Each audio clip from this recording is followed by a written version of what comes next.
Okay. Are we going, Dimitri? You're going. Okay, perfect. Welcome to the June board meeting of Creating the Future. We are so pleased to be together again today and to have all of you here. My name is Gail Valeriot. I'm the chair of the board at this point in time and a consultant to community benefit organizations. I live in Guelph, Ontario, Canada. And we're going to do a quick go-around and then talk about some of the logistics of our meeting, but a quick go-around so that you know who else is at the table. Anybody prepared to get us going? Introduce yourselves. Sure. I'm Owen from southern New Jersey. Beautiful. Next. Next. I'm Metropolis with Creating the Future, and I'm in Tucson, Arizona. I'm Candace Grimm. I'm new to this. Today's my first day. I'm operations coordinator with Creating the Future, and I too am in Tucson. Woohoo! Yeah. There's Alex. This is Justin Pollock, board member, and I'm in Washington, D.C. I'm Alexandra Peters. I'm a board member, and I'm in Connecticut at the moment, but I'm typically from New York. Thank you. Mark Riffey, I'm a board member. I am in Northwest Arkansas. And last but not least. We have two, I think. Yeah, there's two. Two, yes. Rebecca. I'll fall into line, assuming that I just came right in at the exact time of introductions. I'm Alex, and I'm in Stockholm, Sweden, but originally from San Francisco. Rebecca Hurd, I'm the board documentarian, and I'm in McCall, Idaho.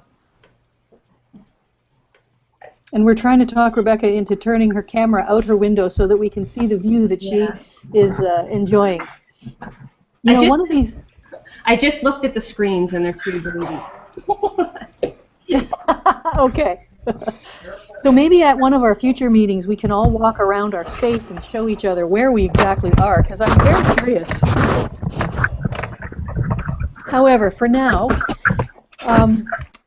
we are Creating the Future is an organization that envisions communities where people are living well, individually and collectively, and we know that such a future is possible simply because it's not impossible.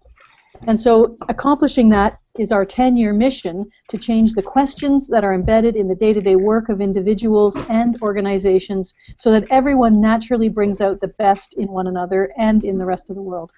That's the context in which everything that we're going to talk about today happens, and we are thrilled to be here all together virtually, but also with anyone who is watching via the Walking the Talk blog. And so that you know, we are so thrilled for you to be participating with us today and are eagerly anticipating that you will participate through Twitter. And in order to do that, please use the hashtag CTFuture. Your questions, your input, your ideas are really appreciated, and we stop every so often to check in on where the Twitter feed is and who is there with us. And we want you to be part of our meeting as well, so we welcome. Goodness.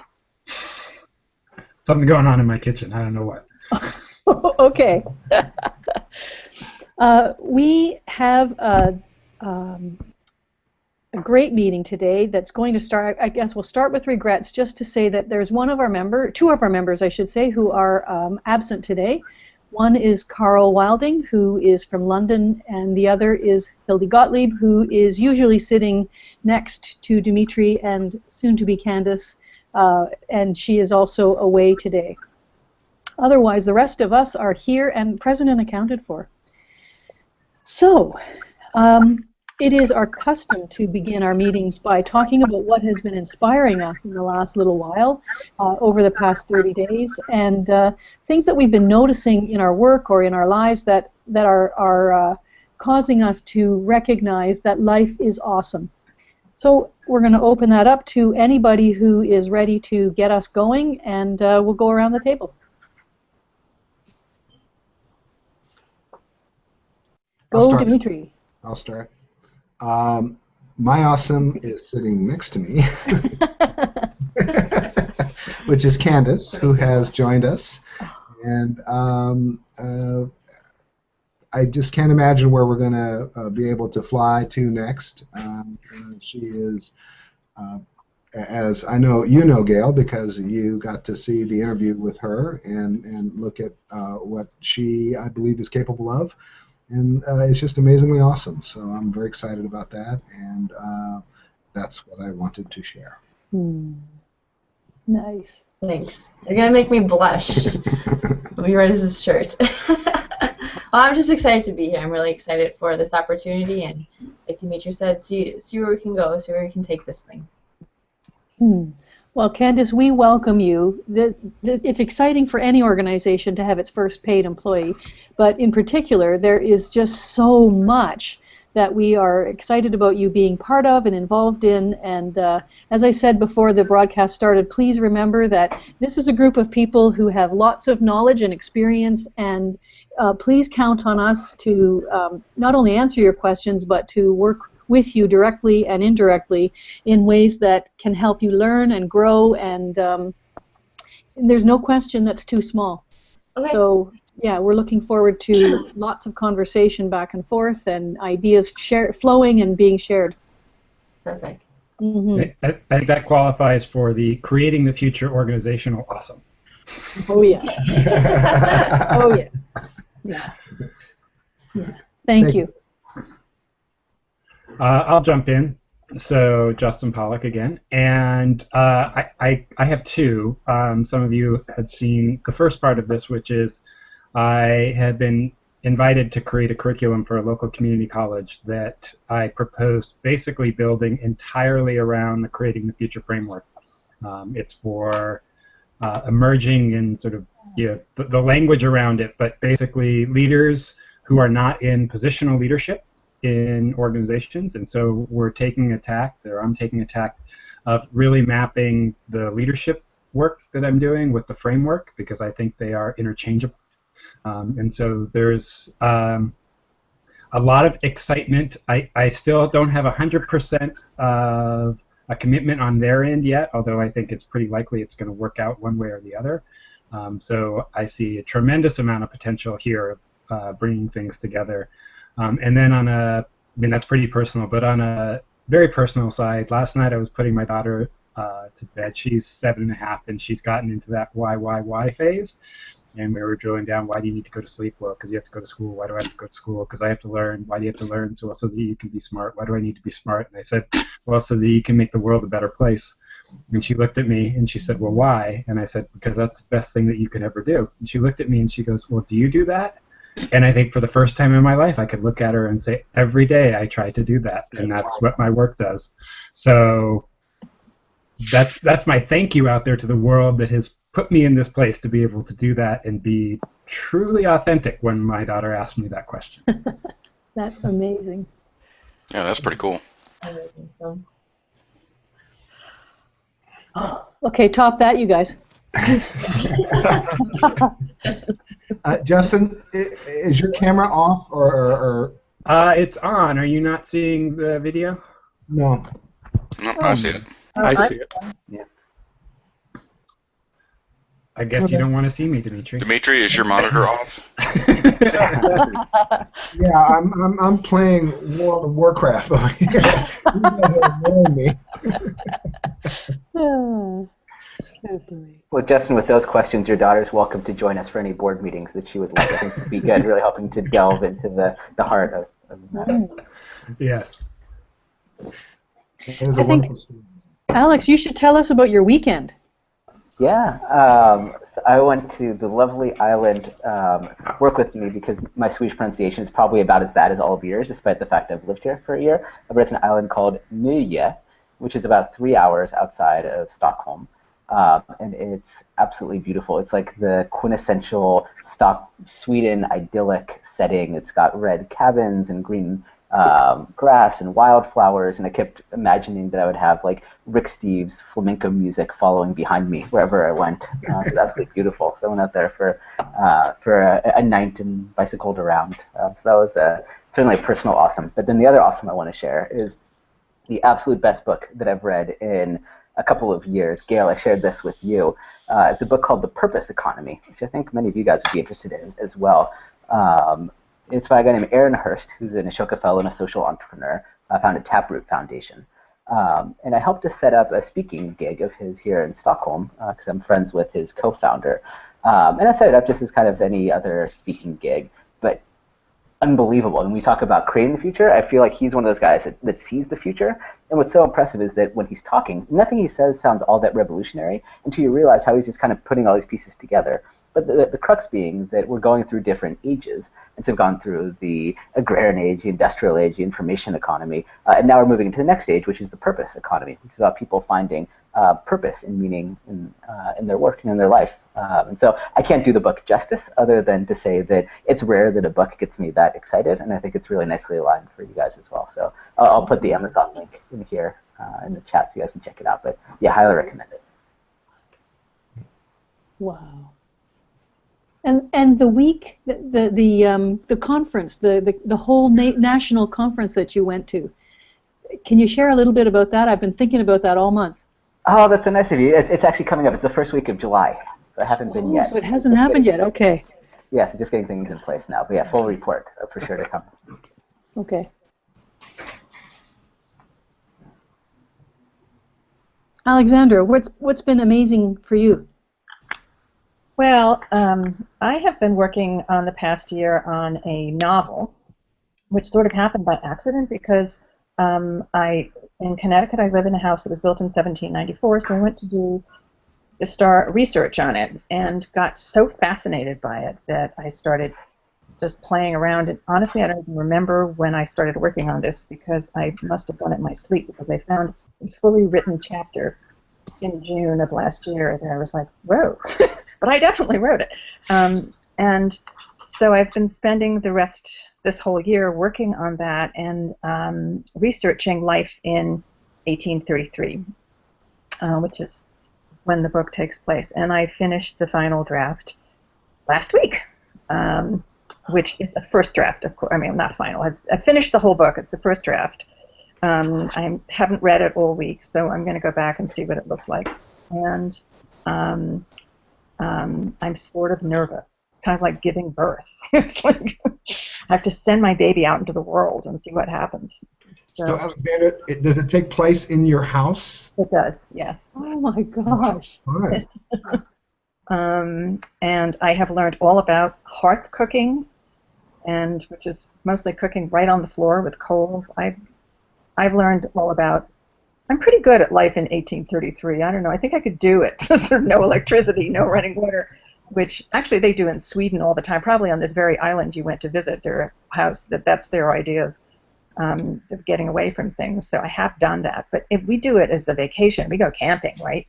That's fun to have, like, for a few days to have that stuff. This is year-round. This is how they lived, and they didn't know anything else. And it was an interesting time period because it was at the very beginning of the Industrial Revolution. Things are starting to be manufactured. There are mills that are changing things.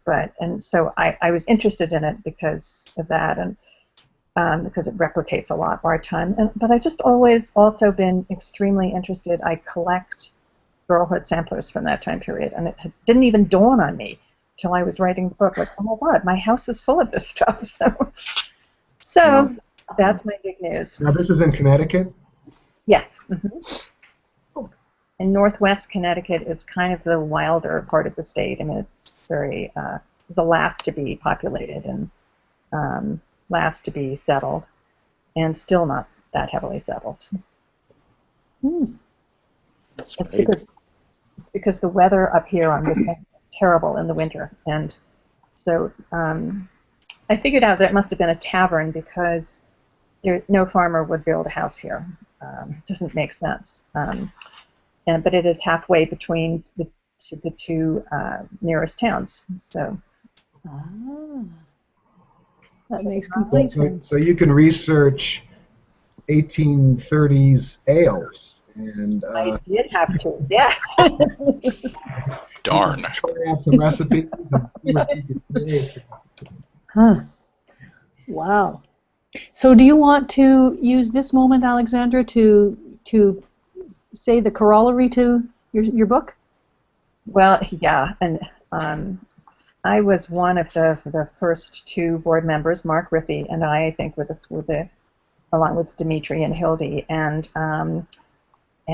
this has been an incredibly exciting and amazing group to be part of. But what I've realized is my focus has been elsewhere, particularly in the past 7 or 8 months when I really was just working on the book all the time. And so I told Dimitri and Gail and Hildy that this will be my last board meeting because I really need to focus on this and get started on the next book immediately. And I don't feel I'm doing justice to the amazing work that is being done here, although I plan to always be involved and remain very focused, because I think what Creating the Future is doing is, in fact, creating the future. And it has been just a wonderful experience to be part of this group and to know everybody. And I feel I have lifetime friendships from this. So I'm very sad to be stepping down, but I feel like I do believe very strongly that if you're on a board,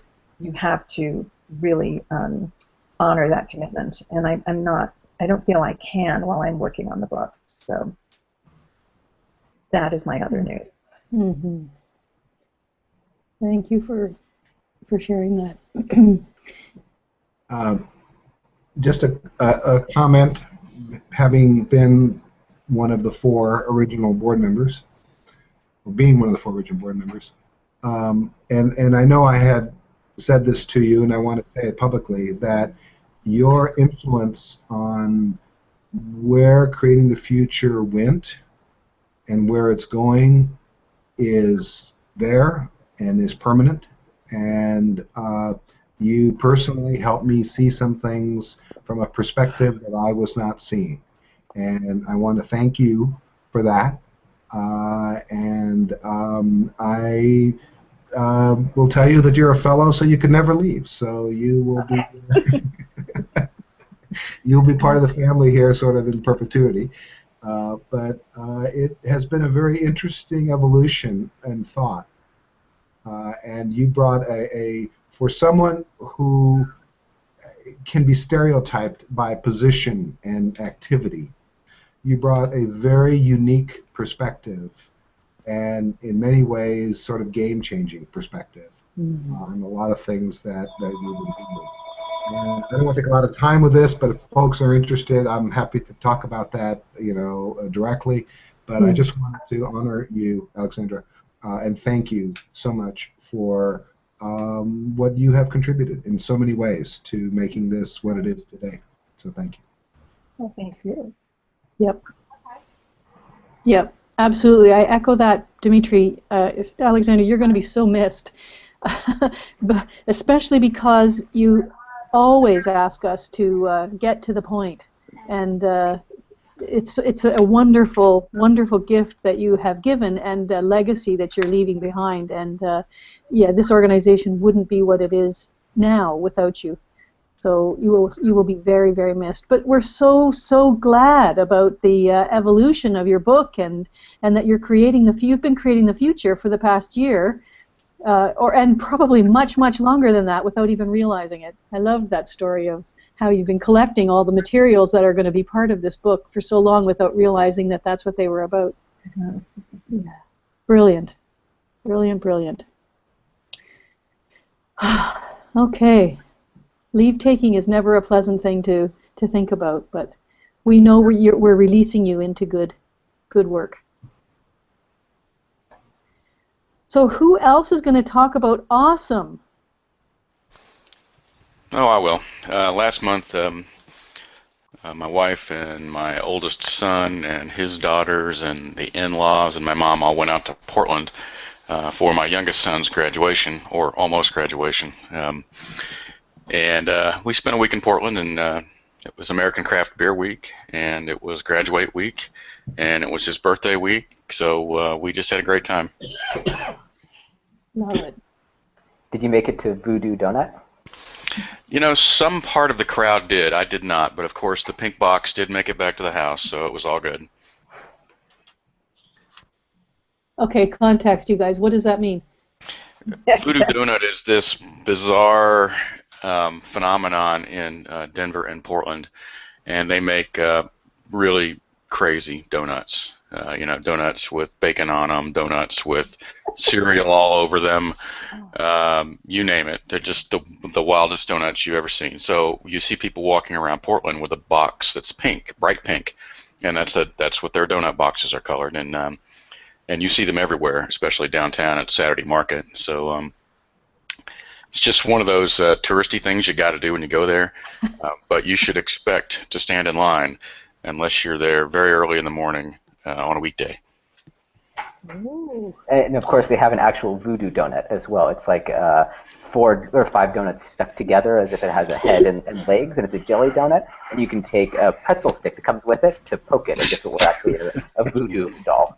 Which probably, depending on what you've been doing that night in Portland, could make more sense than. Yeah, they have some. I will call them curiously shaped donuts.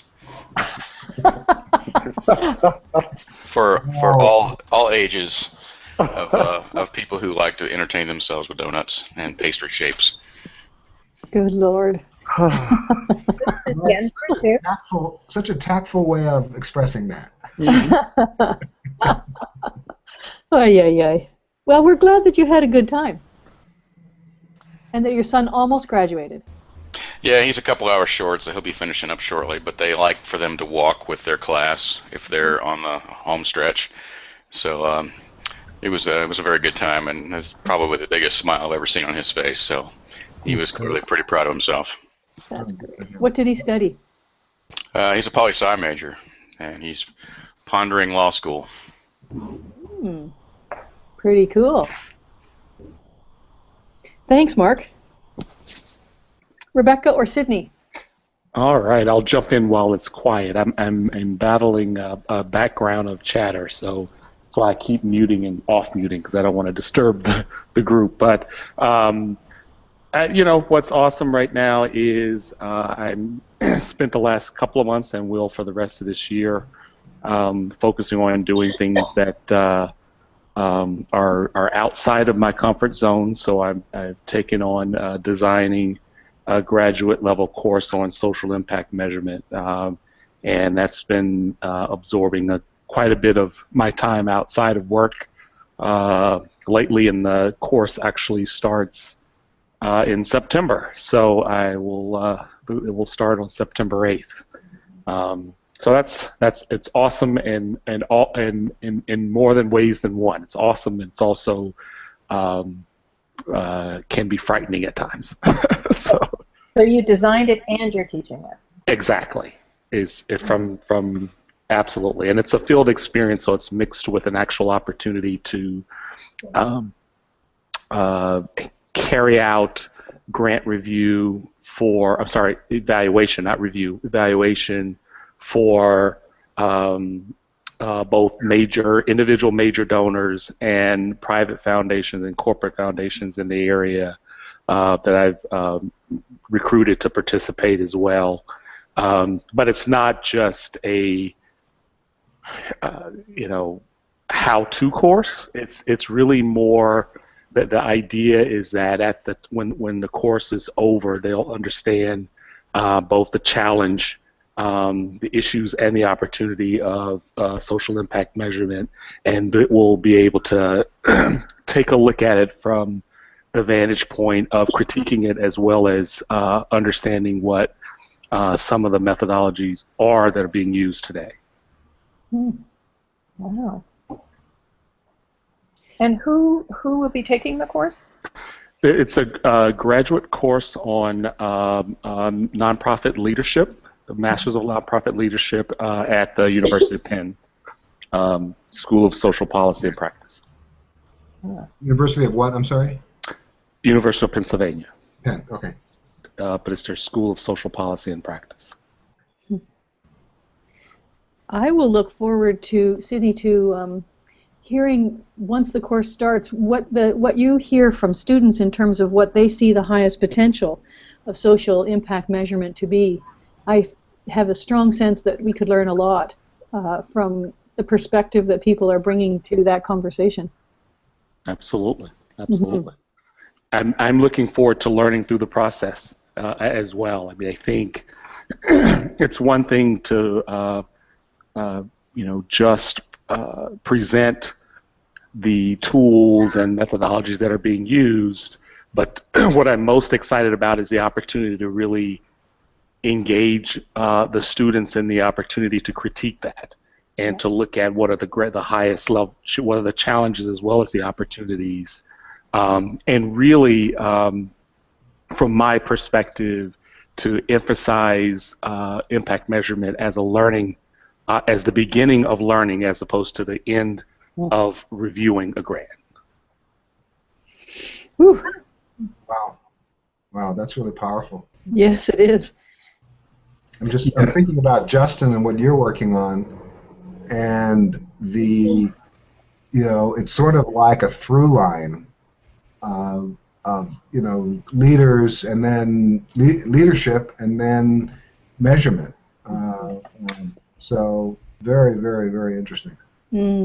Well, I think it's really interesting, and Sydney, I thank you for sharing that, because I was just the other day stumbling. I was at a conference where they were talking about outcomes so much, and I was like, well, outcomes actually has no value to it. And I was thinking, let's talk about the benefits. That's right. Because you could have a bad outcome and be really good at it, and so it's like thinking about what is that outcome supposed to be doing, and also this sense of the outcome is actually external to what you're doing. Yet we sometimes, really the output is what we have control over as an organization. But anyways, that's a whole nother conversation. Yeah, it's true. But I mean, I think when you look at how the field of philanthropy and impact measurement has changed over the last 20 years, I can at least say I am excited now about what I feel is either reaching or we have reached a tipping point where it's about learning. Yeah. I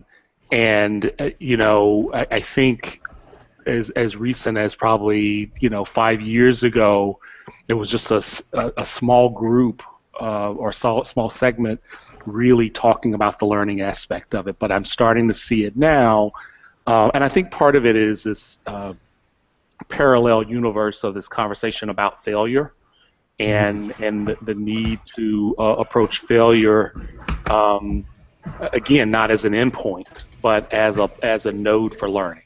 And so only the first portion of this course is really looking at setting the landscape now of what it looks like. My hope is that the majority of it will be giving them an opportunity to wrestle with both the challenges and the opportunity of it. Yeah, that's so great. Yeah, sounds like a great way to be spending your time. Rebecca. I've been working with one community benefit organization in particular, and our relationship's evolving, and we're, in the mechanics of it, have a contract that we're working on where it says I am coming to you as the change catalyst, and then all of the work we do together is internally in the organization, the spending of time with individuals and collectively as a staff, and then as well as with the board. But then this organization kind of put out their calling card to the universe of we're all about collective impact, and using all the buzzwords, but they had no substance years ago. They just made that kind of their positioning pitch, but they were not walking the talk. So they started a program in a very low-income rural community. This is back down outside of Boise, and they did very good programmatic siloed work around your typical pre-K, out-of-school, career aspirations culture within one school district. But again, it was all within the school in silos. So now we're evolving with this organization positioned as kind of the change catalyst to say, let's start looking at community and community assets and all the resources in the community. And the superintendent, for the first time ever, he no longer uses I am pragmatic before he says everything, because he has now stepped into this place that because he inherited this very siloed program from another superintendent, and now we're allowing that to change but also manage the message to the world is it's not that the funding ran out. The thing was kind of flawed out of the gate without saying it like that. You're not going to find $500,000 every year to fund this thing. So some funders fund shiny objects for 2 years and then wipe their hands. But so helping the community see this was not a failure, but we are now actually inviting community into what can be. So on Friday we have a meeting because I said to them, let's walk the talk and get the heck out of the school district office. We will no longer meet in the school district. So we meet all in the community. And Friday we are at their hospital with the CEO there. We're having the police department there, health and welfare, and I guess I don't know what's going to happen, but it's going to be wonderful, and I'm trusting the process, and I'm bringing my sheets of paper to capture the awesome. But the CEO of this United Way, that's the organization, she's wanting on her watch to shift the organization to actually be relevant. So this is part of the relevancy is leading out this change with this community to no longer be within the school walls. But yeah, the minute you start the conversation, so-and-so shares a gem of something that's been going on in this library that no one knew about. So I think it's going to be exciting, and I guess the fear is more the excitement about what can be, and I don't really know how it's going to go, but it will be great. And that's on Friday coming up. So. Wow. And I just want to do a thank you to Justin for all that he shares in the listserv with what he's doing with his program, and Sydney, and everyone's kind of really evolved in their thing, but it at least poked me in the butt to reach out to the ones I've been talking about in my head, like why am I not connecting with Boise State University? Why am I not reaching out to so-and-so? And I met a woman in the bleachers at a graduation whose husband, she and her husband fund everything they call nonprofit programs at a community college because they walk the talk of education and learning communities. So I'm like, let's have coffee. But it was just kind of getting a little dose of Justin sprinkled. Said, why not just go have that conversation? What can happen? So, yeah. Holy mackerel. Imagine we all get to have a little dose of Justin sprinkled on top. I love it. Voodoo Donuts should make one of those. Did you say there's a Voodoo Donut for one of those? I didn't. Yeah. Yeah, they should make a Justin Donut. Oh my gosh. There was a tweet a few minutes ago. Oh, great. It is missing Alexandra already. And this is from Hildy, listening in the background as she was packing to hit the road. So love it. Just wanted to shout out to her. Okay. I think they already have the donut. It's the Voodoo Donut, just poking holes at things. Well, Carl and Hildy, you are definitely missed. We trust that you will be watching this later on after the meeting is done, so you are being missed as we speak. My awesome is, it was going to be something, but listening to you, Rebecca, you reminded me of one thing that really blew my mind, and there's been a whole bunch of them in the last little while, but I was having lunch with one of our fellows the other day, which I don't get to do very often, of course, live in person, but Karen Smith happened to be driving through with her parents through Guelph, and so they stopped and we had lunch together, and her parents were delightfully wonderful people. And I tried not to talk too much shop with her because her mom and dad were there, but I asked her how things were going because I'd done some planning work with she and her board last year, and so I wanted to just have the short little get me caught up on what's going on. And the organization is called the Community Child Abuse Council, and they are in the process of rebranding. They're going to create a new name for their organization. They're doing a whole bunch of interesting things, but one of them is considering their new name, and they went from a vision of a community that's free of child abuse to a vision where they named that thriving children create thriving communities. That's what they are aiming themselves towards. So they're thinking, and I don't think I'm telling tales out of school, but they are thinking that the name of their organization will include the concept of thriving children.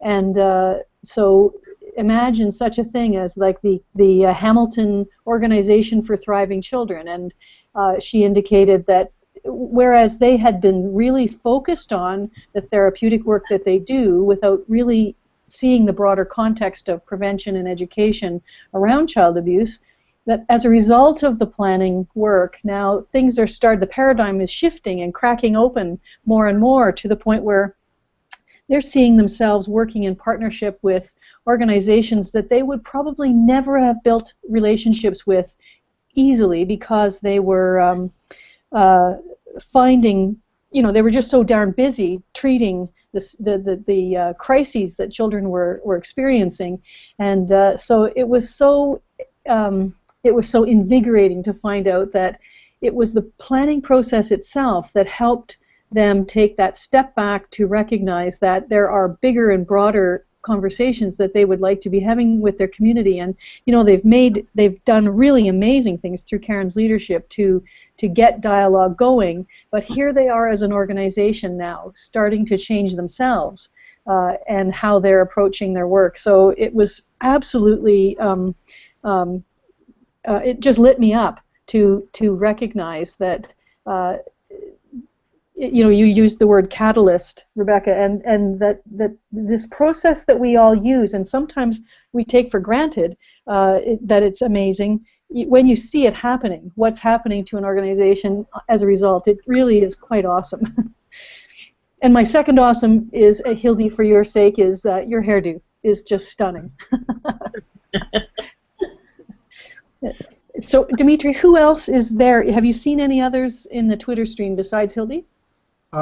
Just Alex and Justin letting people know that the meeting is underway. Okay. And Alex said it's a monthly highlight for him. So join in the discussion right now. So yay, yeah. Alex. You're a monthly highlight for us. So I was clearly just making a play for the Dimitri retweet, and I got that. So my plan worked. Oh boy. Well, so let's keep in mind a couple of things. Today, when I've been spending a lot of time watching our meetings, which tells you a lot about me. That watching meetings is actually turning into being quite an interesting and wonderful thing. But it's what I've realized is that this technology of having the ability to watch what happens during our meetings, and as a board chair to be able to take to sit back and see what's happening as a teacher, as a trainer, as an educator, and as a facilitator to see the flow of meetings, to recognize, oh, this is happening at this point, and well, that takes too long to do, and that sort of thing, is a real gift. And I don't know any other board chairs who get a chance to watch meetings happen and then pull them apart and ask themselves, what could we do differently or better in order to make the experience so great? And certainly there's no board chairs out there who have individuals watching the meeting from afar who they're also needing to think their way through, how do we make this the best experience for them as well? So I'm going to ask you today to think about the things, and because we have you with us, Candace, we're all going to be conscious of making sure that we're trying not to be, talk too much on the insider track, that we all know each other and we kind of know what we're talking about except for donuts and pink boxes. So let's pay attention to some context or background if we're talking about things that others may not know too much about. And I guess for the sake of folks who aren't tweeting but are watching anyway, if you want to learn more about Creating the Future and what this organization is all about, let us know, and we would be happy to share that information with you offline.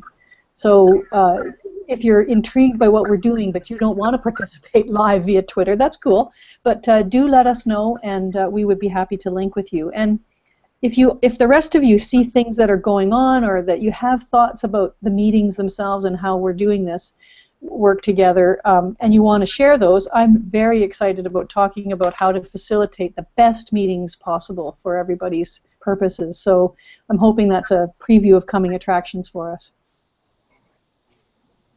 So off we go. We have an agenda then today that we want to work our way through, and the first item in that, or I guess the next item in it, is our consent agenda.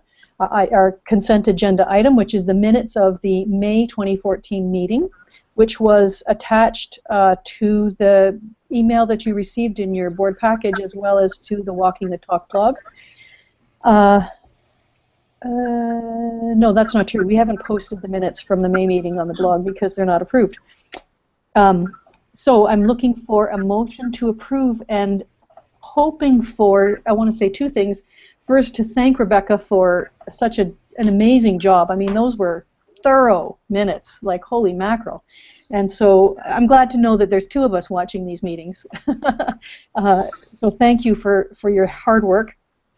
And also, I'd like to get a conversation going, if not today, at a future meeting, about what board members would like to see in our minutes. I'm not prepared to make that decision on your behalf, but I would like us to talk a little bit about what you want our minutes to include. But for now, can there be a motion to approve these minutes? So moved. Okay, that was Justin? Yes. And seconded? Alexandra. Alexandra, thank you. Any objections to these minutes? Any comments? Just echoing yours, that Rebecca did a great job. Yeah, they were very thorough. Very thorough. Absolutely. Okay, and today's, and you have seen Hildy's board report. It came to you in the form of a video. We won't go into any great detail about it because it's in our consent agenda, but I did want to acknowledge that it's there, and thanks, Hildy, for that. Today's topic is connected to the ongoing conversation about financial and I sort of inserted the word resource because we have certainly broadened our conversation over the last couple of months. So resource and financial oversight and the board's role. As we finished, I'll just say we're going to, for the benefit of people who are watching who may not have familiarity with the approach that we take at Creating the Future, we will be, as always, we start with highest possible outcomes and highest potential and best possible outcomes, and then reverse engineer the conditions for creating success towards those outcomes. And then consider what we would do then on the basis of our understanding of those things. That is our thought framework, and we anticipate and intend that you will see us thinking our way through our questions today on that basis. So today we're picking up from where we left off in our last meeting, where we considered in several different ways. And you can see it in the context of the minutes that we took several different stabs at getting a series of questions that would allow us to think our way through the oversight role. And I want to acknowledge that as I was watching the meeting replay, I noticed that we are continuing to have these conversations in the absence of the very concrete and specific plan that the board needs to have in place in order to make this stuff very real. And so I'm of a mind to ask you to consider two things, and that is the questions that we have in front of us today related to the process that we would use and the questions we would ask related to financial oversight, as well as a very practical conversation related to creating a community impact or a plan for community impact that this board comes together to create. So I'm kind of opening up the possibility of a second topic today. Well, I'm wondering if we should look at the community impact plan question at the next board meeting for two reasons. One is knowing that Hildy in her report talks specifically about trying to make that possible, a gathering. in being able to have her voice present in that conversation. And I think really acknowledging, just as you said in terms of Gail, the process of we need to come at that at saying, what is it that we want that plan to make possible for us, so that we can think clearly about how we approach that and how we want to use it. And I think that's a big conversation, and I wouldn't want to try and put it into today. Okay. Okay. So without Hildy and without the time available to really dig into the plan itself. Okay. Other thoughts?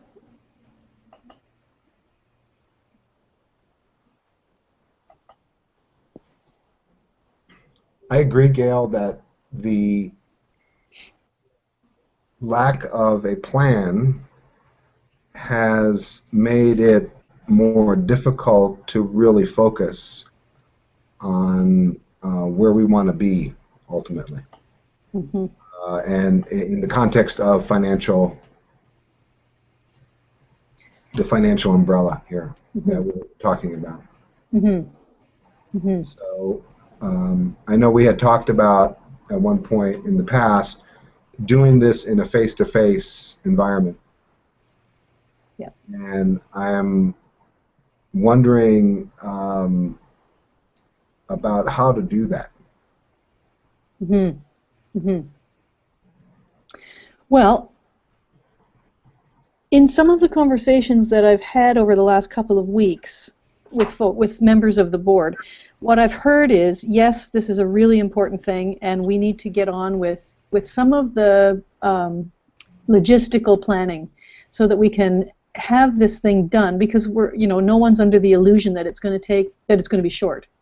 So it's going to take us some time, but if we could get it done by the end of the year, that would position us to have, especially once we are in a place where there's funding in place for the work for the program that Creating the Future is doing.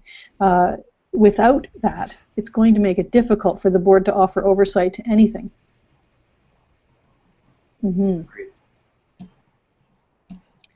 Okay, so Justin, you're proposing then that we stage our July meeting to be about the not only the value of the plan. I'm suggesting that we partner that with the logistics of how we would make that work happen. Yeah, and I was just, as we were listening, I mean, that's definitely, I think that there's so much even to what Dimitri was saying about, talking about how to the logistics of making it, being in person.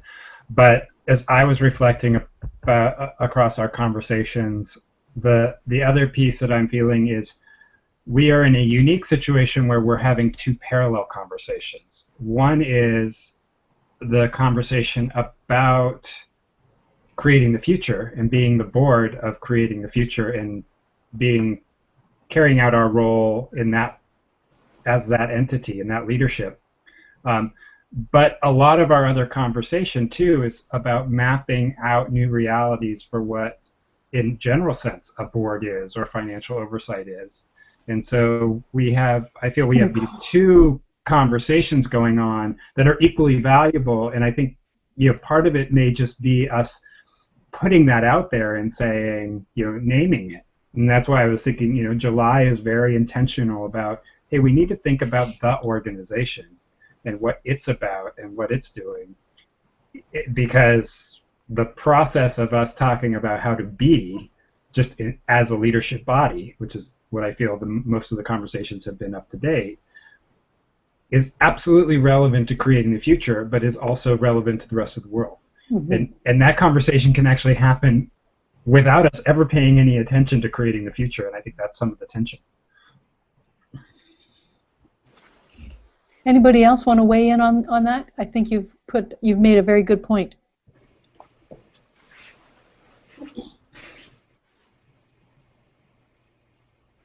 So there are two levels at which we have conversations. to paraphrase you, Justin. And in the discussions that I've been having with board members, what I'm realizing and sensing is that there's a willingness to continue to have those conversations at the broader level, but there's a real desire and even a sense of concern that we're not talking about creating the future itself much.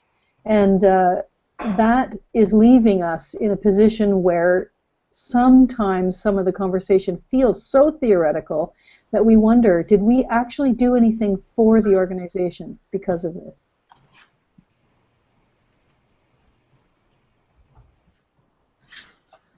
Yeah, I think it's that duality of we are a demonstration and we are an organization at the same time. It's how do we maximize both of those and not, I'm trying to find a better word than should, one for the other, but minimize one role for the other role. And clearly, the conversation for demonstration is powerful and critical and meets our mission, but our mission also is that we be able to continue the mission to achieve our ends. Yep. So having said all of that, and sensing that perhaps that's as much as is going to be said about it, are there any objections to us then using the July meeting to not only clarify what we want a plan to achieve, but also some of the logistical things that we are prepared to do as individuals and as a board to make it happen? That's fine with me. Okay. I think I'm looking for some thoughts and comment about that, just in case, I'm sensitive to not wanting to be driving this thing solely on my own. I think it sounds like a good plan. We need to be focused on making sure that we leave that meeting with some specific steps. Okay. And we won't be able to get everything done, but certainly if we at least know that, for example, if it doesn't include having to meet face-to-face at some point in time, whatever it is, that there's some level of specificity to that. It would also be a good way to test and see, because I'll suggest that something we might think about is maybe we set up, recognizing the duality we have, that basically everything we discuss kind of comes in two parts. So we do meeting one, so March is the theoretical meeting, April is the practical meeting, May is the theoretical, June practical, and so on. And that might give us the space and the time also to make sure we prioritize each. Fascinating. And practical. Okay. Excellent. Excellent. So you can count on that then at the July meeting. And are there particular things that you would want us to be including in the questions then that we discuss during that meeting? Besides, what's this plan going to achieve in the logistical side of things?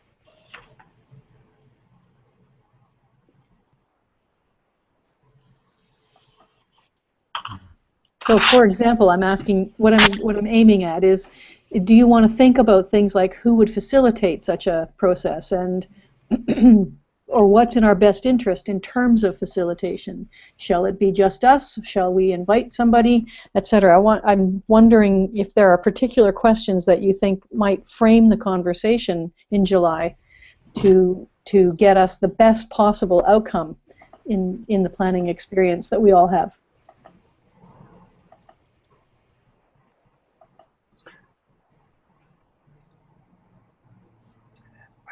I think framing that question and our assignment is to think of that question and bring that to the next meeting. Okay. Because I'm not sure I can even think of those questions yet. Okay. Okay, so we're thinking then about what conditions would be in place so that the experience of the planning process was the best it could be.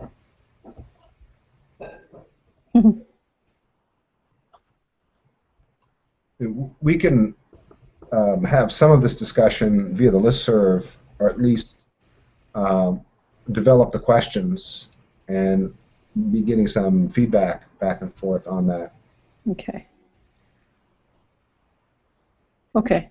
I guess bearing in mind always that this is a demonstration project, so we're not teaching, we're learning all the time. And we're open to figuring things out in different ways, or to have people ask questions that are very different.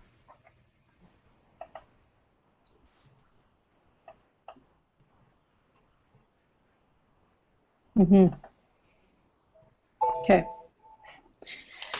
Okay. So I'm hoping for everyone who has been wanting that specificity that you're feeling a little bit more like, okay, we're going to get there. We're going to get to that place. But for now, then, can we turn our attention to the questions that have been included in our agenda that carry us forward in looking at the board's role in financial and resource oversight, and asking ourselves, on the basis of all that we have discussed up until now, in terms of husbanding resources and being the stewards of the resources, and in a very broad context, what process will we use and what questions will we ask in order to identify and set Creating the Future's goals? Not that this is unlike the conversation we've just had.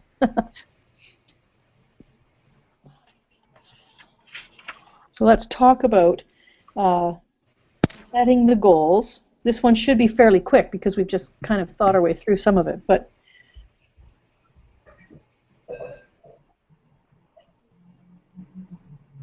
what is it that we'll be doing to identify our goals, especially as it relates to the resource side of things?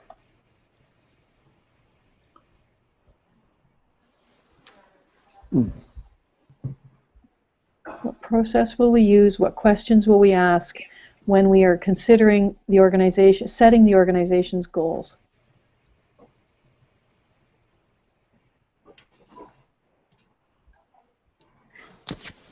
Well, I'm not a, I'm certainly not a process expert, so I'm, but I can just generally say,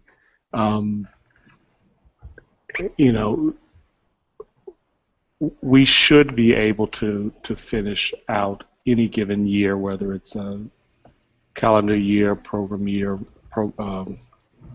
et cetera, with the opportunity to look at how close we came to carrying out what we said we'd do. And so I'm not as focused on the process as I am to make sure that, again, that it's clear. Not that it's something to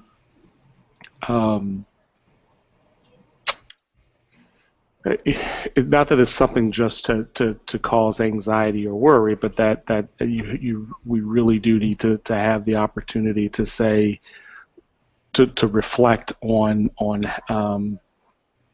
you know, how we're doing, how we've done over the course of an action plan in a year, and at the same time to reflect on you know, what else needs to get done and what we've learned. So, you know, maybe part of those goals are learning goals as well as results, but you know, to make sure that there's we strike a balance between this theoretical space and the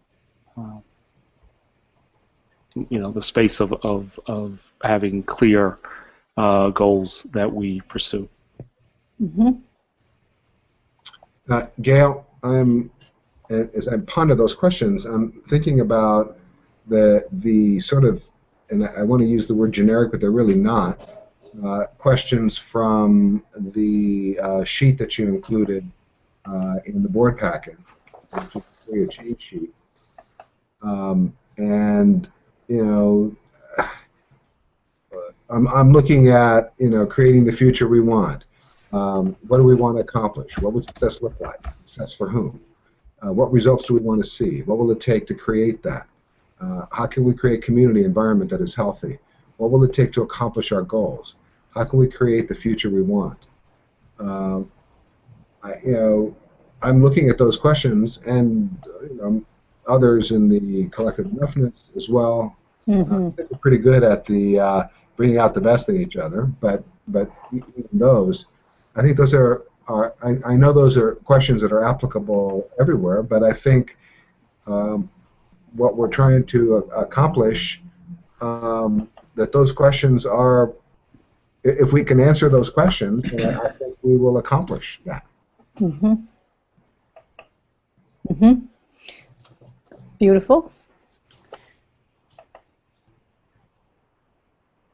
Perhaps we should add then into that list of questions the one that is in this sheet, the question that Sydney just asked, which is, as we reflect on things, where is the balance between what we said we wanted to do and what we did? Great. Yeah, that's a pretty powerful question.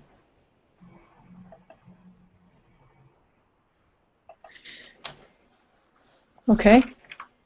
Any other thoughts? Okay, then in that case, what process or questions would we be working on as we identify the resources that we need to meet those goals?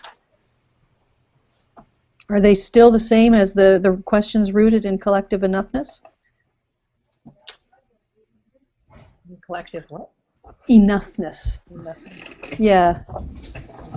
They came from this the theory of change document that was in your board package. On the second side or the second page are a list of questions that are, what resources do we already have to build upon? What can we accomplish if we all work together? What resources do we need? Not the money, the stuff money buys. Who in our community has those resources? How might we? Those sort of things. The question that I'm asking is, what process would we use then as a board to establish what those resources might be? I think we've kind of nailed the questions just by looking at this sheet. But what process will the board use then in that second area? So I think from a tactical standpoint, and I know it starts getting circular, but I think once we've done the community impact plan, which should include us actually mapping out a lot of these questions and where the enoughness is and where the assets and resources are, I think, in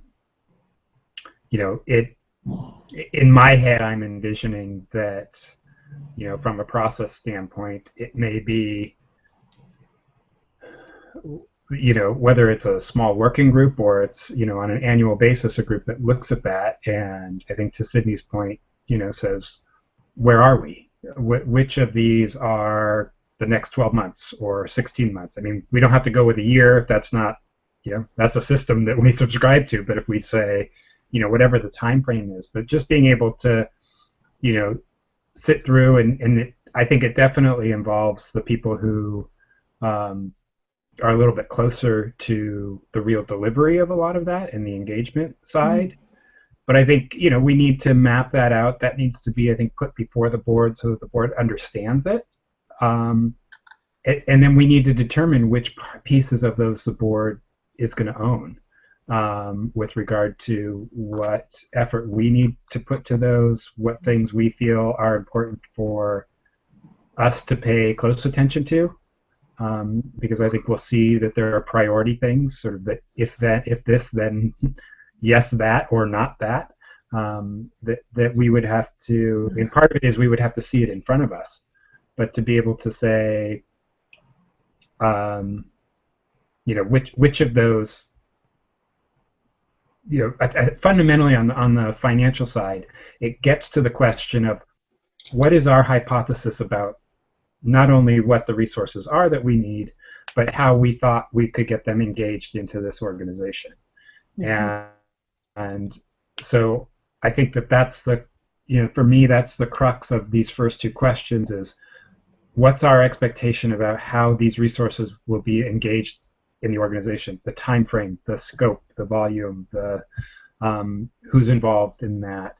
And that then becomes the piece that we are monitoring and assessing to see how it is progressing. Mm. So folks, think your way. Those are important points, and I'm wondering if we can think our way through then, not just. Thank you. Imagine such a thing. I just had a smoothie delivered. Imagine. Wait, where's mine? So lovely. I want to in the discussion, by the way, of resources for the board is minions who can bring us. Minions. I'll mention that to Kelly. I'm sure she'll be thrilled to be called that. Minions. I want to get to the point of exactly who is it involved in these deliberations. Are these reports that come to the board, or is it the board itself involved in making, identifying and evaluating where we're at? So I guess on the strength of the conversations where we've been talking about how we very much want this to be much more specific to creating the future, what do you see us actually doing? Not theoretically, but what do you see us actually doing or needing to do? Because there are some really exciting opportunities embedded in some of these, and assume that it's us. There isn't anybody else who's going to be doing this. It's us.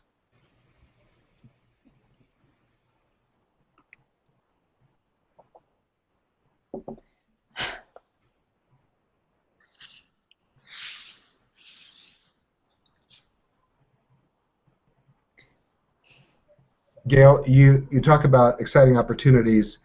Tell me what you're thinking about. Well, when I was noting the things that Justin was mentioning, in the is it a small working group? Is it the whole board? Is it the people who are closest to the work? Is it the board who reviews and evaluates, or does the board actually gather the information itself? Does the board create selection criteria? Who creates the selection criteria? Who applies the selection criteria? Is it to just resource development, or is it to programming? There's lots of different moving parts to this, and if we are going to have a role in husbanding and strengthening and monitoring, how do we see well, maybe it's not ourselves. How do we see the Creating the Future board, assuming that we're creating a legacy for those who come after us? How best to position the board to be in some of those places, especially knowing that we are probably going to be an organization that doesn't have a huge staff to do some of these pieces. That's my speculation. I'm completely wrong. Well, that's the critical. I mean, you use the word husbanding.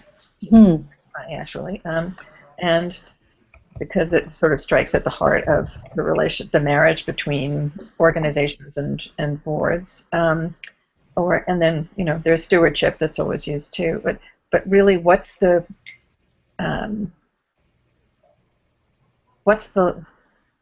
do you draw the line? Is there a line between the board and the organization, and how do we define what a board really does? Which I would love to know the answer to that, since that's what I've spent most of my adult life trying to figure out. I mean, there is no specific answer. We understand that, but it is a point of tremendous confusion for everyone. So Absolutely. the thing that's just bubbling up in my head is sort of how this takes us back to the bylaws question. Yeah. in terms of what you were saying, Alexandra, which is what I'm really taking away from this is there isn't an answer. Well, the answer is the questions that the board is asking on an ongoing basis that determines that engagement. I think to your question, Gail, I think it is the job on an ongoing basis for the board to, again, once the plan has been articulated, and that is a big hurdle, but once we've gotten that in place, then I think our role is to say, what is it that we think it will take to do this? What is the role of the board in executing that? And that actually defines who it is. And I think I am reading into the silence that you're hearing on this end is it's hard to know who it's going to be when we don't know what it is. Yep. And so what I'm thinking, what I keep saying is, well, the question that you just asked is the question that when we're going through the planning process, particularly for the kickoff, the big launch, but as we continually go through that process as a board, that's our role, to continue to come back and say, what did we think it was going to take to do this? What did we say the board leadership was going to be doing? What did we say staff? What did we say fellows? What did we say, everyone was going to be doing? How is that going? Do we need to revisit that and rethink?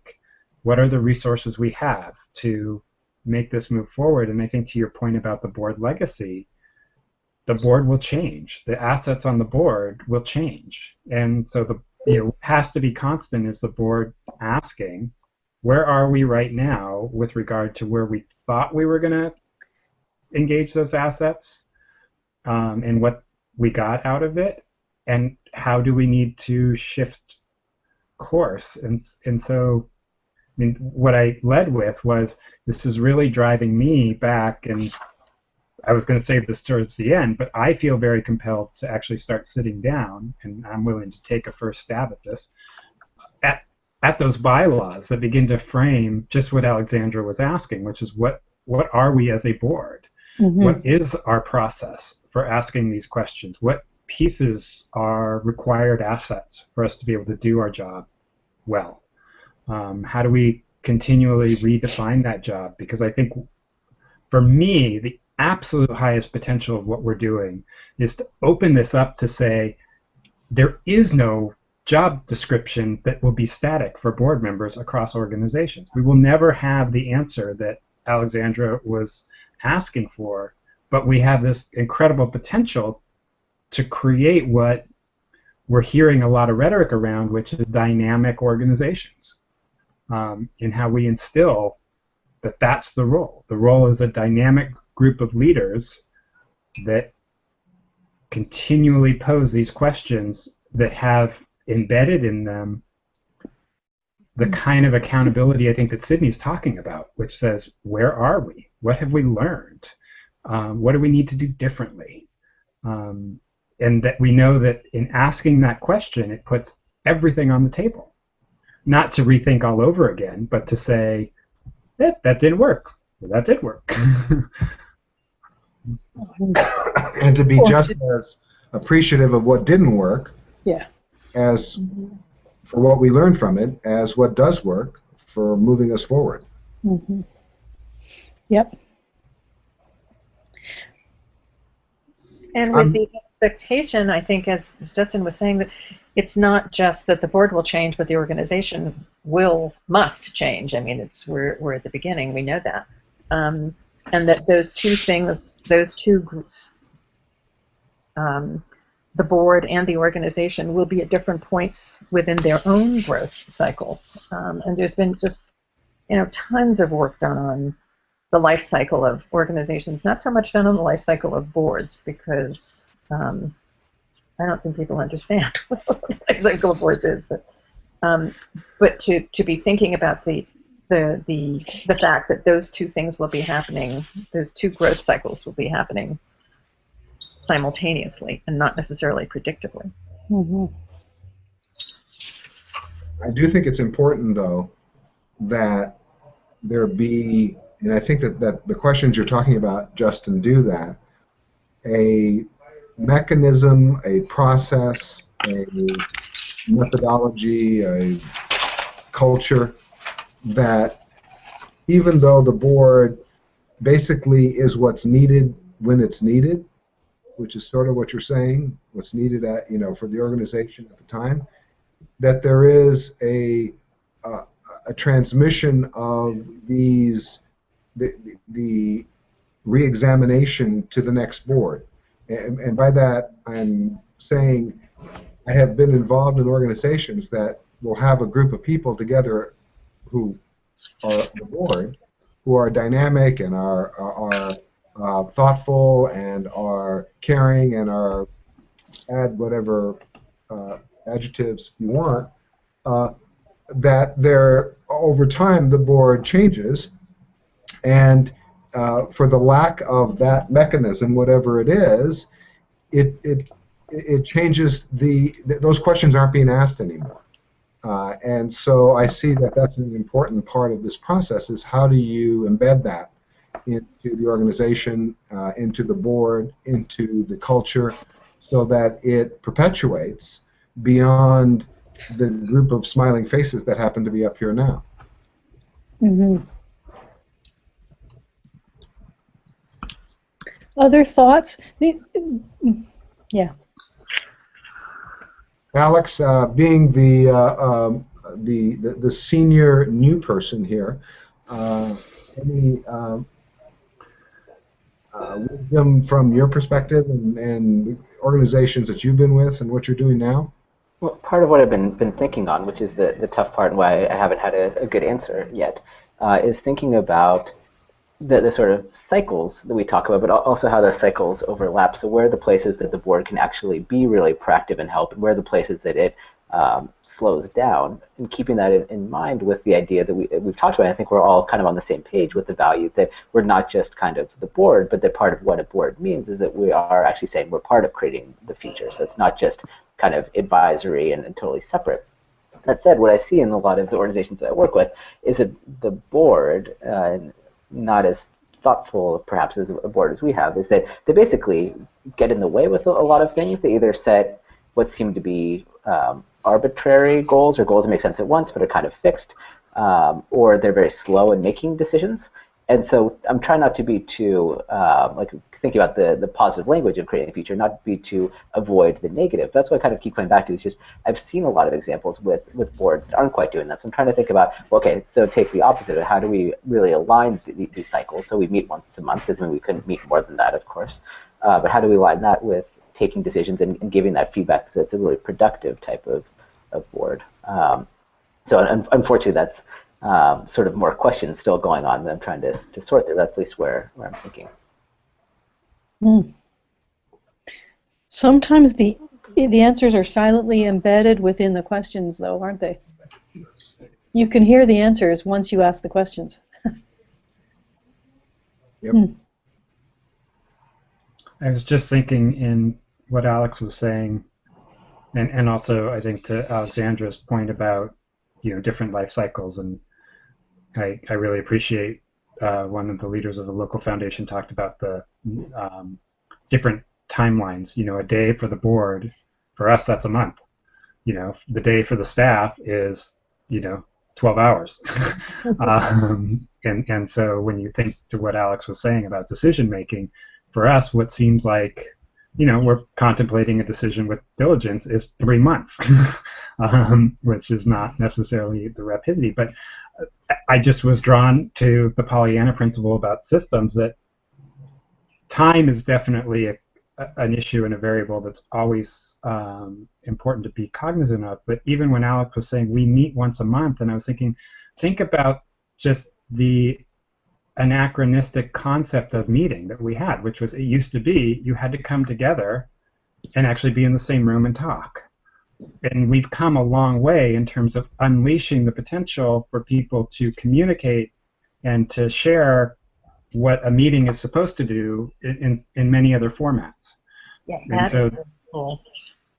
So there's almost, setting aside the legal implications, which bylaws have to deal with, and corporate responsibility, but I think to Alex's point, this really deep question of from a leadership perspective, if we think about the board as part of the leadership team, what do we have to do to put in place for them to be available and engaged to the degree that they can in support of what we're all trying to accomplish?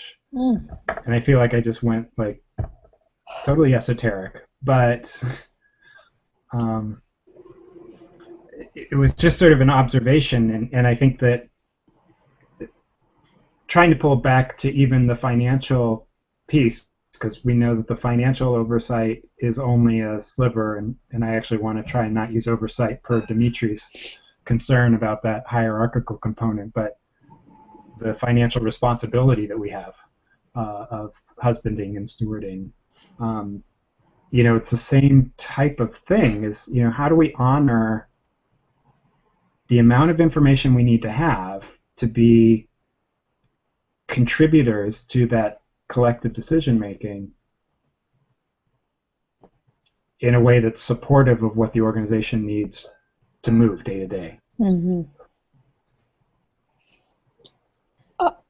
You know, I'm so glad you mentioned the sort of traditional, maybe more traditional thinking that we run up against, Justin, because I'm certainly aware of and conscious of the people who would say to us, look, you have legal responsibilities. You know, when it comes to talking about money, you know, you have a duty of care, and you should be thinking about that and only that, and therefore, you know, it doesn't really matter how you catalyze the best from everyone, because, you know, it's your duty.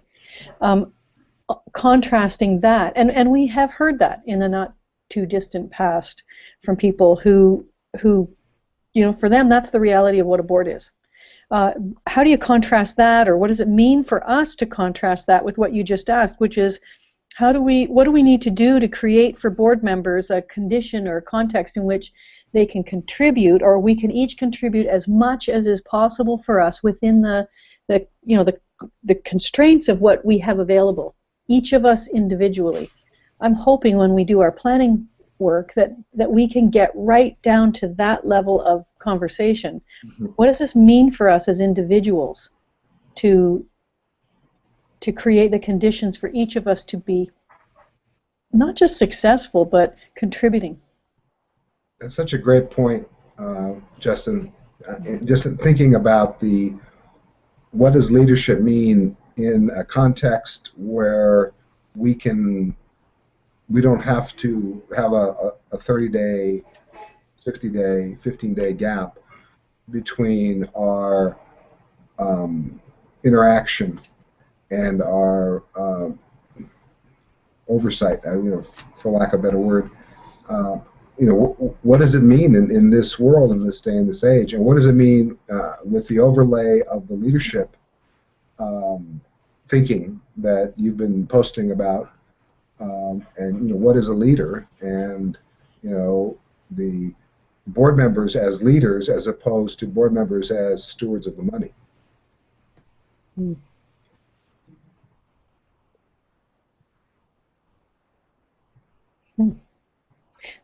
Does that mean that the board only speaks with one voice, insofar as is only speaking during the constituted board meeting? Or are there other alternatives that we may want to explore? What do you mean during the board meeting? Well, typically what we understand, the reason for the monthly meetings, etc., is that board deliberations happen within the context of the, duly constituted beginning and end agenda, formal rules and regulations, etc., as opposed to individuals offering their insights or small groups offering their insights and then calling that a board decision. That sort of thing, that very traditional approach, that very legal approach to what we understand a board to be doing. What possibilities does it open up if we perhaps recognize that boards might be doing things outside of a board meeting? Well, I think if they can, I love the idea of them doing things outside the board meeting, but I do think there has to be a sense of the board having one voice in terms of decisions that you make or beliefs or value structure, or because otherwise you have people going out representing that the board is doing this or that, and we're not hiding anything from anybody. Anybody can listen to us. So it's not about giving away secrets, because we've carefully discussed what things we feel should be private, and they're very minimal, and they're for the protection of individuals typically. But I feel like the board has to have speaking with one voice, meaning not that only one person can talk, but that we have a collective understanding that is very, very clear. Mm-hmm. Cool.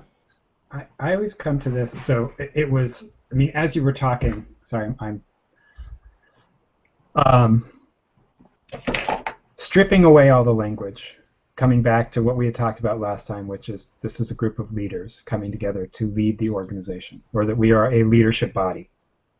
I think to Dimitri's question, we would never, and to yours, Gil, I think outside of this context, we would never expect a group of people coming together to lead an initiative to always speak with one voice, right, to always have to have 100% consensus, to not be able to do work on the side.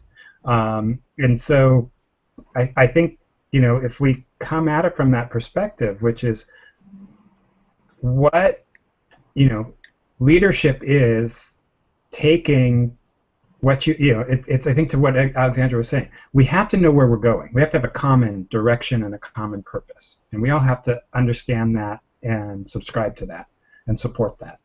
Our job is to figure out how to navigate getting there, and doing that and bringing ourselves together. And I think that, the place where it's dicey is I do not think board members should be able to individually commit the organization and its resources to anything without that coming back. That's an organizational decision, and that's part of our obligation of being part of the team. We don't get to, but I think in terms of what we can bring and how we can be engaged with each other, and how we can think about our work in the context of leading the organization,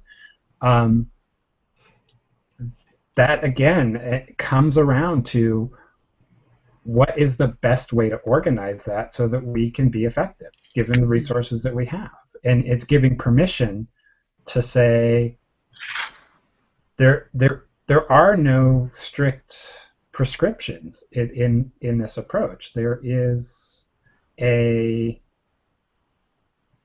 process of ensuring that we're clear on where we're going, evaluating where we are and getting there, and then figuring out where all of us are comfortable with the resources being engaged, so that it's okay if you know that I'm going to be off writing a blog post to represent the organization about an issue. That's fine.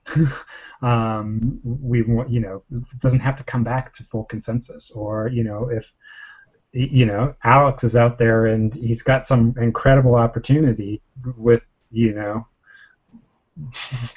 just turning all of Scandinavia upside down, and speaking on this behalf, again, we want to be thinking about, well, what does it mean? What kind of opportunities is he creating?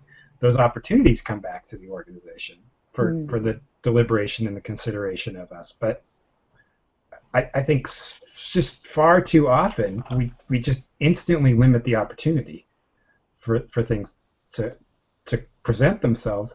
It does pose, and this is where I think the discipline of us as board members, and I do think this is what we need to be very clear about articulating in our responsibilities, is how do we monitor ourselves as individuals in that process to say, okay, here I am working on behalf of and as a leader of creating the future. What questions do I have to keep in my mind? Am I committing resources that I'm not in a position to commit? Am I representing a view that is part of that shared view of the organization, or is it something that's mine? Is this something that feels like it's bigger than just me? Do I need to engage other people? Again, it's a series of questions, but just as we've been thinking about a lot of these things, the questions can frame us to think about the answer that we want to see, or the answer that we need as an organization, as opposed to looking to see where the answer is already written down, because we know the answer is not written down anywhere. Mm-hmm. And we've also created a different, I don't know, animal.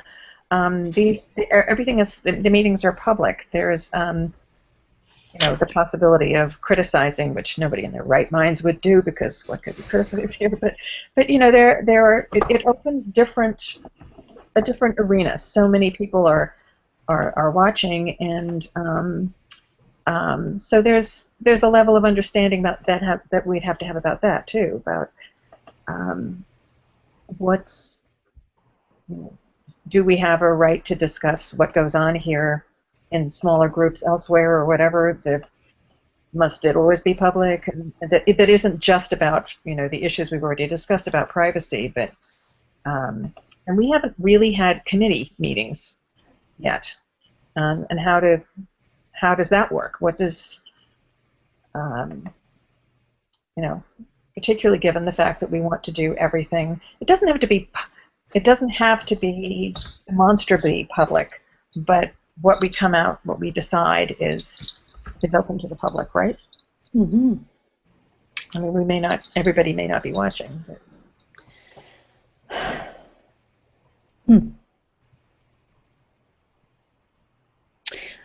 So, that kind of leads to the next concept, which is about minimizing risk, understanding what risk is for the organization, and taking the steps that we need to take to mitigate the trapdoors that could open up. So is it okay with you if we shift gears so that we can think about that in terms of the process and the questions? What processes would we use to figure out risk on any given area, and what questions are we going to be asking in order to assess or to understand the risks that might be in front of us?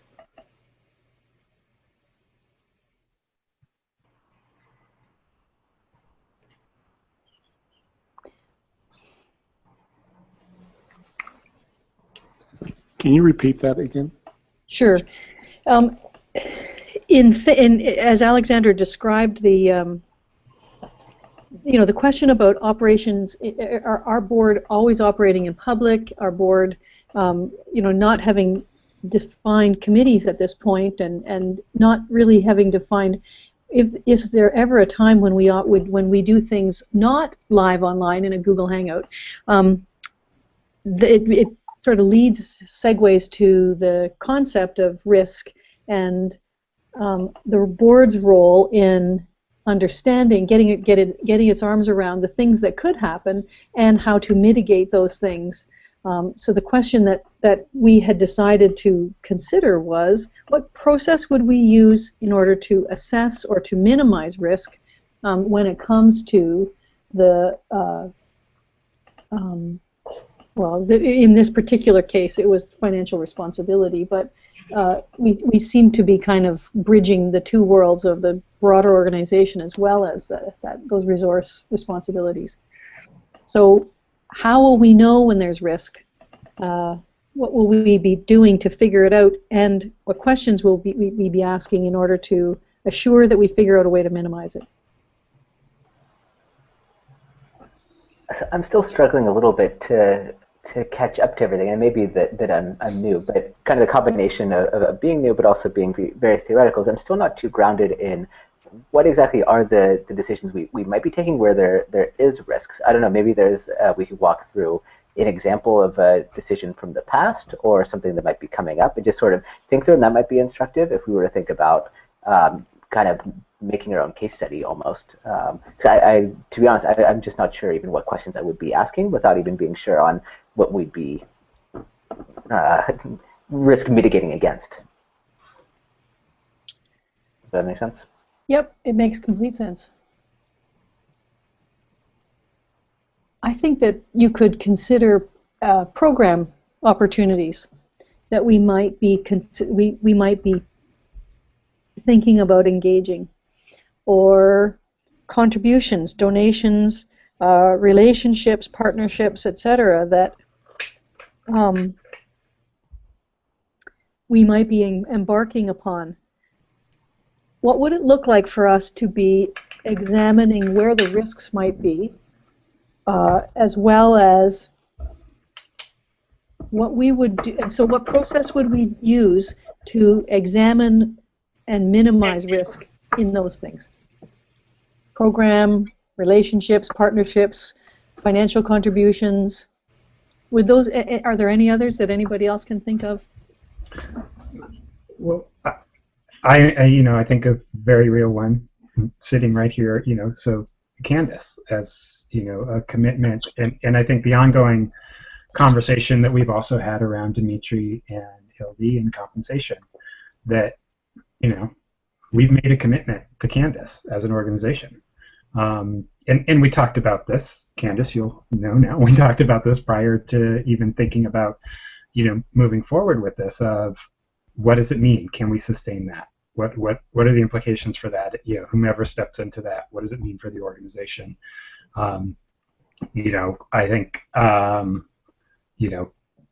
Hildy did something personally in terms of her commitment to the organization that sort of minimized our risk, the risk that she took on, a lot of it. And we know that Dimitri has also taken on a lot of the risk by just his commitment of time without compensation. So it's not like we have the risk of losing him because he's so invested. But I think those are the types of things when we start to think about what programs are we pursuing, what types of activities, what's the immersion course and the implications for that on staff, and I think those are the types of risks that we need to be considering. I think to give weight to your question, Alex, of give us an example. I don't think we're not at the point of, are we going into a lease or buying a building or taking on a big government contract that has lots of inherent obligations built into it that we could be potentially liable for as an organization, and in some cases even as individuals. But I think it's how we approach those decisions from the standpoint of what's the potential risk or cost, or what is the commitment. Oftentimes that's what risk is. It's what's the future commitment that we're putting on the table for ourselves that we wouldn't want to renege on. Yeah, and that takes it out of, and thank you, Justin, for that, explaining it that way. That takes it out of the very traditional, are we violating any legal codes? Do we have adequate HR policies? Do we, the very, I would say, internal focused, sort of business normal risk-related issues. And this looks at it more from a, and not that I'm not picking on business, because there's risk in the external of what they do as well, a lot. But this is looking at it more from that philosophical standpoint, along with the legalistic standpoint.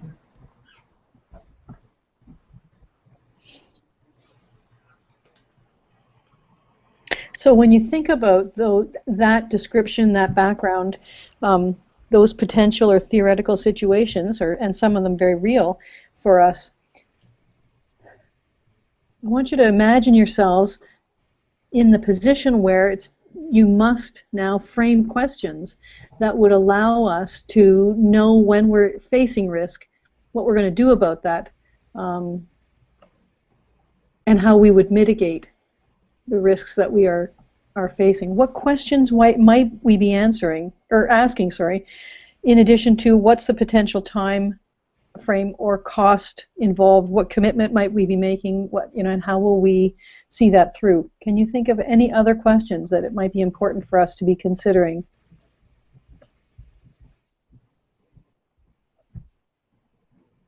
So I was writing down, sorry, I'm looking down, but I'm looking at my words. What commitment are we making in doing X? Or what commitment have we made? What will it take to honor that commitment in the future?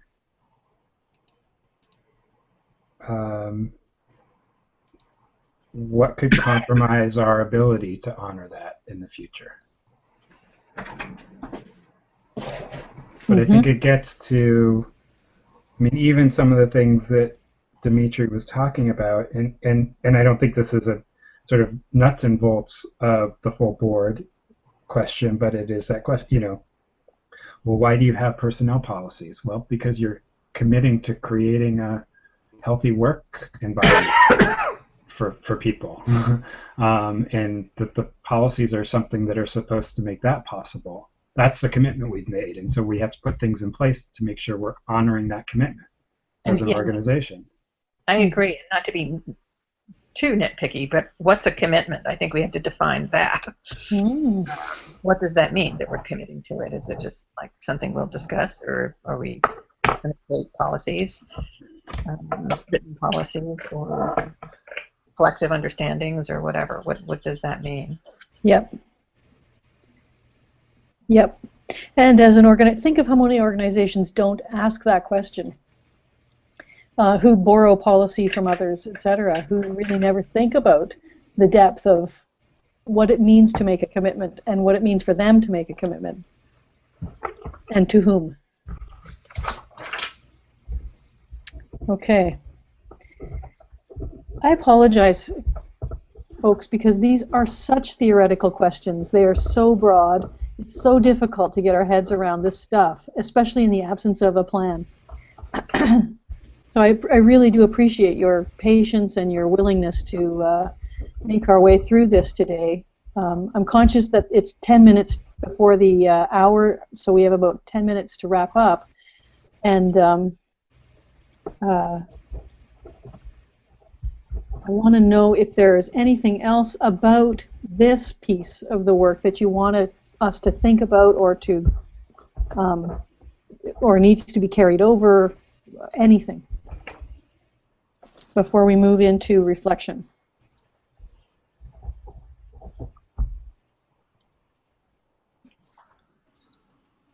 Gail, one thing I think it's inherent in the risk is using that same language, the reward, but what's kind of, and not saying reward, but the upside, like going forward with this will make what possible, and then also, is this a shared commitment? Like, we're in on this, and we have such a strong relationship with this organization or that individual, that this is a shared risk, because we so see it so essential to achieving X. So it's different when the burden, and burden's the wrong word as well, because it feels bad, but the burden or the potential for what can be is shared with the organization, plus X, plus Y, plus Z, who are all in it together and shouldering that risk.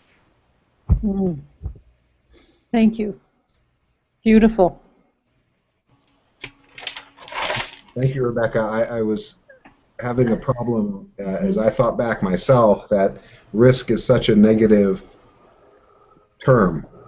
And in the recent blog post a while back on why SWOT is bad, it's the threat component, and it focuses you on what it focuses you in an area that really is sort of energy depleting and can spiral you into a pretty unproductive place. The other thing that's interesting about risk is that it actually calls upon all of us to be extremely intentional about our values. And if we don't know what those are, then it's going to be even harder to make our way through thinking about ahead of time, what could go wrong and what would we do when that happens. But it's another. It seems to me that it's another stab at a conversation about values. Mm-hmm. But we never acknowledge it to be that. We think of it in insurance terms. You know, we'll have all of these things in place, and we'll be covered. So I really appreciate those two questions in particular, Rebecca, because they talk about honoring rather than protecting.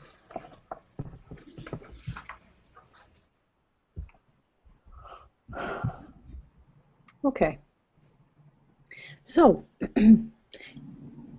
can we, as our time is winding down, and we've committed ourselves in the next month to a discussion about what our plan will look like, the planning process will look like, and we've also thought our way through, or no, we've also noted that we will be able to use our listserv for conversation about maybe some of the specifics of the process itself, or the questions we might want to be asking that will happen related to the process.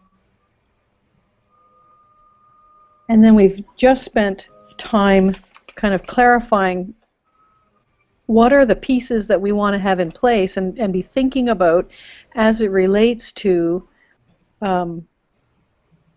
how we would go forward in a theoretical way, as it is connected to financial responsibility and resource responsibility. What are the things that are sticking out for you about this conversation today? And again, I acknowledge that it's been difficult because it's so theoretical. However, what is it that you're taking away? What will the and also has there been anything today that you could see yourself applying in other situations? You know, what I'm struck by, as I'm so often struck by with Creating the Future, is that there are templates for everything here, dozens of them. There are templates in the law. There's templates in all kinds of not-for-profit whatever, and it's possible that we may in fact use some of that language or whatever. But we're starting with the premise that we will examine this ourselves, and this is incredibly exciting. I think that all these little things that are just brushed over by most people, and they'll create a committee, or they'll, like bylaws, or just like you can find all kinds of templates or whatever. It's really looking at it all over again, and I don't know that this has ever been done. That any group has set out to do exactly what we're doing here. Beautiful. I am first. I'm thankful because, as I said, I'm willing and excited to take a first stab at framing some of the bylaws, and just this conversation has helped me a little bit in being able to go back.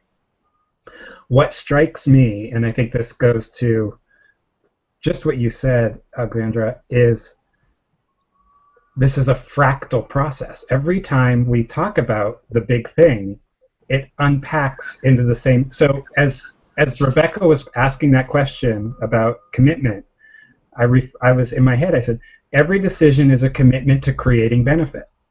That's what it is. When we're making a decision as a leadership body, the commitment is to creating benefit. So then to Alexandra's question, well, what is that? Define that commitment. What does success look like? Tell me if these questions sound familiar. What is commitment? What will it take to honor that, to create that kind of commitment? What might compromise that? Have we got everything? Did we cover everything? It's those same questions coming back again that we keep every time we uncover a different layer of this, and this is why I think it's that whole fractal piece. It's the exact same questions keep coming up. What I think we're finding is that top level high potential. So just like, I heard from what Rebecca was saying, oh, it's about the commitment to creating benefit.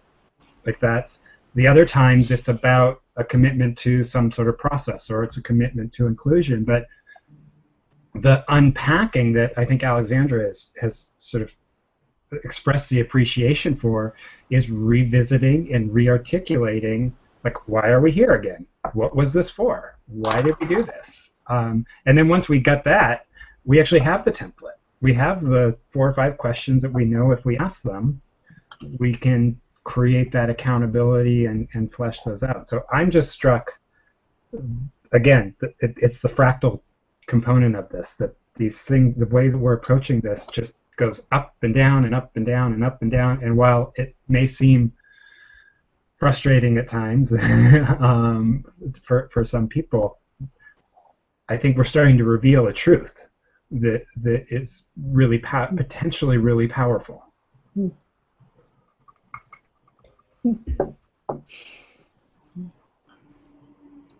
I'm excited to see what happens in July once we meet again, because I mean, here's my first day, and here I am, just kind of hearing everything and kind of from the outside view right now, and having the conversation of what's theoretical, practical. I feel like today it was a lot of questions, a lot of theories, a lot of what's, and I'm excited to see now once we all dismiss where we go on an individual level and then collect in July on the practical level of what everyone has been saying or been tossing around. So going from the macro kind of to micro to see how does this work for creating the future on the practical level. So, yeah. Thank you. I think the fact that we were willing to really operate in this in a conversation as challenging as the one today. I think because it was just like you said, Gail, it's tough. I mean, especially when you don't have the plan, or you don't have, or you're not automatically assuming a template, etc. And it's at times painful, right? I have to be honest with you, but I think for some reason I feel like this very well could be that tipping point that we've all been waiting for.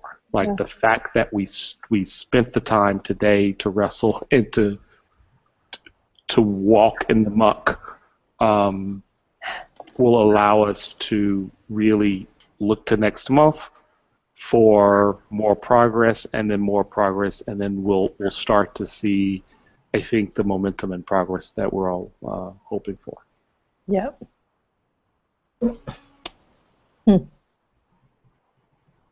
I agree. I feel like we're really building towards something big right now. My day job, we're doing an exercise straight out of the Lean Startup, which is the exercise of asking why. So you keep, something goes wrong, you ask why, sort of like Justin, your daughter perhaps, but you keep asking why until you get to some lesson or something you can learn from it. And so what we found is we were starting with a ton of issues, and we sort of built down to the why and to get to the actions. And we started realizing there's actually a ton of overlap, that a lot of the things, we spent a lot of time going through the sort of first branch of the tree, but then realized that so much we had figured out in that first branch is actually applicable to 2, 3, 4, 5, and 6. And that's a lot of what I feel like we're working through now, is a lot of whys, but we're just starting to get some of that clarity, and that clarity is going to be applicable to so much more than just perhaps the one issue that we're focusing on. So. Yeah. Yeah, and when we are doing our planning work, we will probably find there will be moments like today when it is really challenging to weigh in on the conversation that we're talking about, but it doesn't mean that that nothing's happening. It just means that it was hard.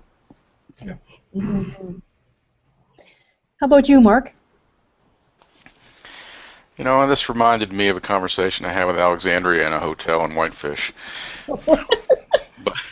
but the whole meeting has kind of been, in my head, been spinning around the A, that conversation, and B, the thought of you leaving the board. And so that's been a struggle for me. But yeah, I think the important thing about conversations, as annoying as this one is, that it keeps us from assuming anything, and that's usually where you get into the danger zone with these kind of situations. I mean, you guys have all forgotten more about nonprofits than I will ever know, but where we get into trouble is when we make assumptions about what a word means, and it seems like, counting angels on the head of a pin, but when somebody says something about, like, what does it mean?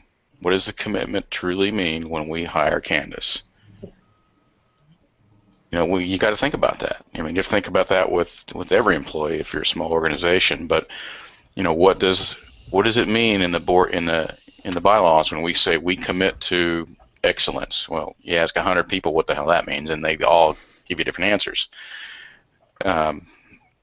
So while it may be something that causes your hair to hurt, it certainly caused mine to hurt.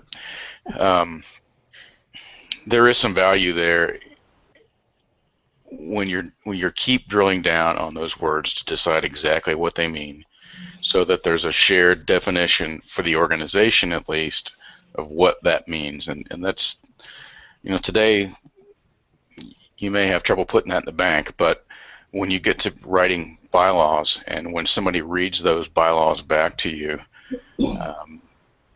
that's where the value is going to come, because you're going to go, okay, that means, this is what this means. I mean, this is why lawyers put 66 pages of definitions at the front of their documents, because they don't want anybody to assume what that word means. And, there's a reason why they go to that trouble.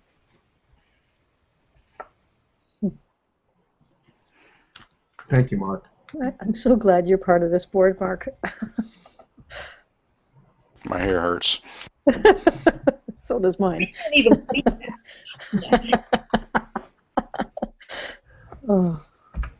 Gail, Yes. my reflection is on beginnings. That there's so many beginnings in this meeting today. And it starts with Alexandra, who was at the beginning. And she's beginning a new course for her life. And it goes to Candace, who's beginning with what we're doing today. And it goes to the story, which I'm going to go back and play back because I really want to hear the way you phrase that, Justin. The beginnings around your daughter. I am still moved by not only what you told her, but what you said about what you told her. That this is a meeting of beginnings, and the beginning toward what Mark ended up with, that we needed to do this, hair hurting in spite of, to begin what we need to begin the process to become what we need to become from a board standpoint, a leadership standpoint, an oversight standpoint. Rebecca. Well, I've always been a word girl, so every time we have these meetings, and Mark spoke to this, but it comes back to words mean things. Everything's building on other strengths. Like, we're not nonprofits, it's community benefit organizations. It's not oversight, it's responsibility. It's not risk, it's commitment. You're not board members, you're board leaders.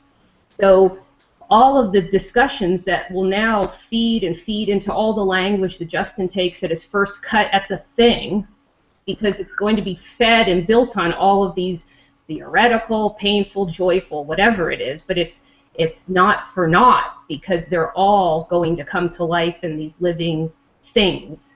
And I think because everyone's gone on that journey. So every single meeting, it is an exploration about a word that's so commonly used, and we usually change it to be the right word versus just going what's always been. So I love it. Thank you. Thank you, Rebecca. I think at the end of the day, Hildy's going to be disappointed she missed this one. I always start out teary at the beginning, and here you've got me doing it at the end. It's been very powerful. Have we heard from everybody? Yes, we have. Well, Okay. I'd just like to say something, which is that these are really, I've been putting off for a while this decision to step down, because these are the most interesting board meetings I've ever attended. And I sit on a lot of boards, fewer now, but over the years I've sat on a lot. And I've never heard discussion like this, or focus like this, or the level of, not just intellect. I work with a lot of smart people, but the particular kind of smart people who are involved here are thinking on a level I really haven't encountered before. So I'm going to really miss you. And I really believe that what is happening here is incredibly powerful and important. Keep going. Thank you, Alexandra. Thank you. Oh gosh, I almost hate to segue. I have to ask you two particularly technical questions. I don't expect an answer right now, but I want to put them on the table, and that is, I wouldn't mind in our July meeting, because we're going to be talking about logistical stuff anyway, if we could also explore and maybe review a little bit the day of the month that we meet. I know that this isn't necessarily the best day of the month in terms of which week it happens on, and perhaps even Mondays for some of our members. So I would like to do a quick review of that, as well as we always intended to to do a review of our experience in doing live hangouts, and it's certainly long overdue for us to have a conversation about how we are reflecting on the experience of having our meetings in this format. So I'm hoping that you will be okay with including those as well in our July meeting, so that we can maybe consider it the reflection meeting. And we'll, it's certainly time, although I don't know how we intend to go forward with it, but we may want to talk about an evaluation of our own activities as a board. I don't know if that's for July, but and I'm certainly open to that conversation happening in the listserv as we go forward. But it's not a bad time to do some reflecting. Is there anything else then that needs to be said? Are there any issues that we want to blog about over the next 30 days that we would want to get some feedback and insight from other folks around?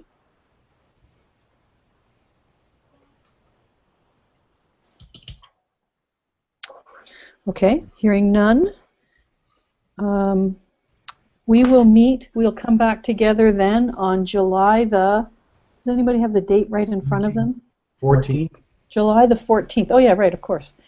At the usual time. And just again, Alexandra, thank you so much for everything you have brought to this table and to this board and to all of us individually and collectively. Most appreciated. It's done for me. We wish we could be.